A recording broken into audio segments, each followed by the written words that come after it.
Welcome to நலம்தானா channel. எல்லோரும் நலம்தானா?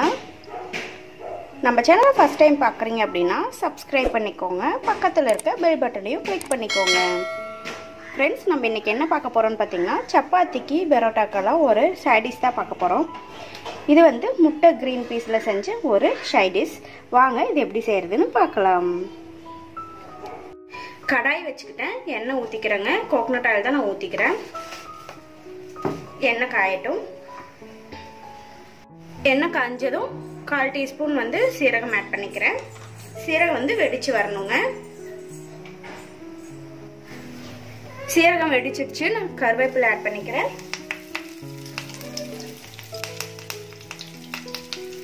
ஒரு பெரிய வெங்காயம் எடுத்து கட் பண்ணி வச்சிருக்கேன், அதை ஆட் பண்ணிக்கிறேன்.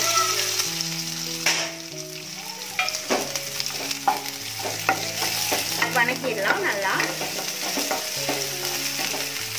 வெங்காயம் வணங்கறதுக்கு உப்பு கொஞ்சம் ஆட் பண்ணிக்கிறேன்.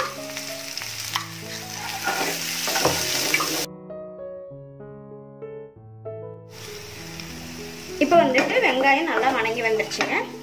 இது கூட இஞ்சி பூண்டு தட்டி வச்சிருக்கேன், பச்சை மிளகாய் 1 வந்து வெட்டி வச்சிருக்கேன், இதை ஆட் பண்ணிக்கலாம்.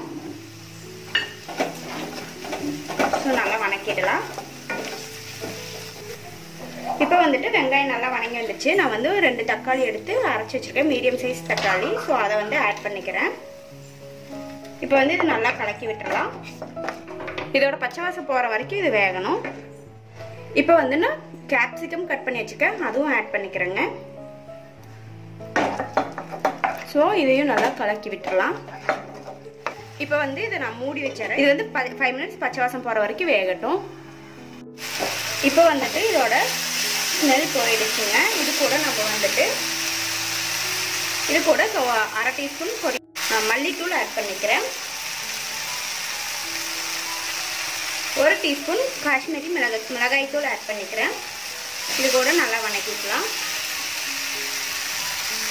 இது கூட 1 டீஸ்பூன் வந்து நான் மேங்கோ பவுடர், ஆம்ச்சூர் பவுடர் இருக்கு இல்லைங்களா, அதை ஆட் பண்ணிக்கிறேன். இது இல்லைனாலும் பரவாயில்ல, இது இருந்தால் கொஞ்சம் நார்த் இந்தியன் ஸ்டைலில் உங்களுக்கு கிடைக்கும். ஸோ இதை ஆட் பண்ணிக்கலாம். இதெல்லாம் நல்லா வந்து வணக்கி விட்டுடலாம். பச்சை வாசம் போகணும். இது அப்படியே வணங்கட்டும். 2 முட்டை எடுத்துருக்கேன். ஒரு பச்சை மிளகாய் ஆட் பண்ணிக்கிறேன். வெங்காயமும் ஆட் பண்ணிக்கிறேன். லைட்டாக உப்பு கூட ஆட் பண்ணிக்கலாம். உப்பு கொஞ்சம் ஆட் பண்ணிக்கிறேன். ஸோ இதை வந்து நல்லா கலக்கிடலாம். அடுப்பில் கடாய் வச்சுட்டு நான் தேங்காய் எண்ணெய் கொஞ்சம் ஆட் பண்ணிக்கிறேன். இப்போ கலக்கி வச்ச இந்த முட்டையை வந்து நம்ம ஆம்லேட்டாக போட்டு எடுத்துடலாம்.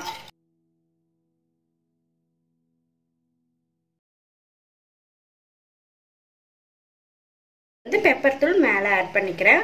பெப்பர் தூள் பிடிக்காதவங்களுக்கு வேண்டியது ஸ்கிப் பண்ணிக்கலாம். நம்ம வந்து இப்போ கட் பண்ணிக்கலாம். திருப்பிட்டு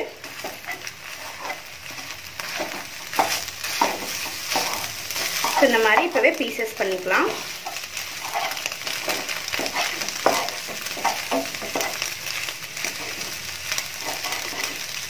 இப்போ வந்து இதை வந்து நல்லா சின்ன சின்ன பீசஸாக கட் பண்ணி விட்டாச்சு. ஸோ இதை வந்து ஒரு வணக்கிடலாம்.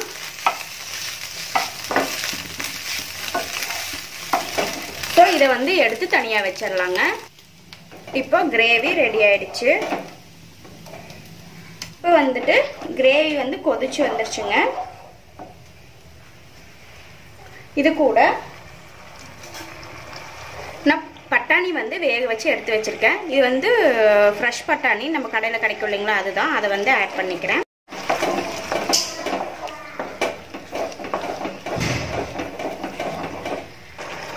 இப்போ வந்து இந்த கிரேவி நல்லா கொதிச்சு வருது.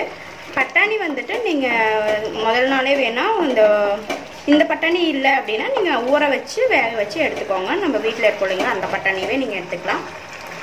அடுத்தது வந்துட்டு இப்போ நம்ம எடுத்து வச்ச முட்டைகளை ஆட் பண்ணிடலாம்.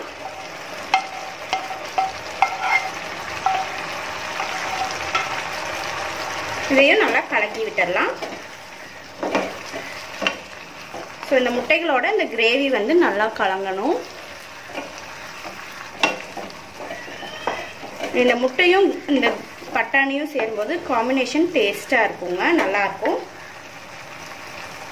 அடுத்தது நான் வந்து கஸ்தூரி மேத்தி வந்து எடுத்து கையில் கசக்கி வச்சுருக்கேன். ஸோ அடுத்தது இதை ஆட் பண்ணி இறக்கிடலாம். ஸோ இந்த வீடியோ உங்களுக்கு பிடிச்சிருந்தா லைக் பண்ணுங்கள், ஷேர் பண்ணுங்கள், கமெண்ட் பண்ணுங்கள். தேங்க்ஸ் ஃபார் வாட்சிங்.